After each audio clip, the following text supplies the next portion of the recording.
Price God. இன்றைய தியானம் யோவான் 15:12 வரை. நான் உங்களில் அன்பாய் இருக்கிறது போல நீங்களும் ஒருவரில் ஒருவர் அன்பாய் இருக்க வேண்டுமென்பதே என்னுடைய கற்பனையாய் இருக்கிறது.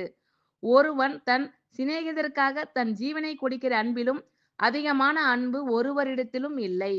நான் உங்களுக்கு கற்பிக்கிற யாவையும் நீங்கள் செய்வீர்கள், ஆனால் என் சிநேகிதராய் இருப்பீர்கள். இனி நான் உங்களை ஊழியக்காரர் என்று சொல்லுகிறதில்லை. ஊழியக்காரன் தன் எஜமான் செய்கிறதை அறிய மாட்டான். நான் உங்களை சிநேகிதர் என்றேன். ஏனெனில் என் பிதாவினிடத்தில் நான் கேள்விப்பட்ட எல்லாவற்றையும் உங்களுக்கு அறிவித்தேன்.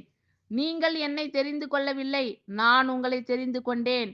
நீங்கள் என் நாமத்தினாலே பிதாவை கேட்டுக்கொள்வது எதுவோ அதை அவர் உங்களுக்கு கொடுக்கத்தக்கதாக நீங்கள் போய் கனி கொடுக்கும்படிக்கும் உங்கள் கனி நிலைத்திருக்கும்படிக்கும் நான் உங்களை ஏற்படுத்தினேன்.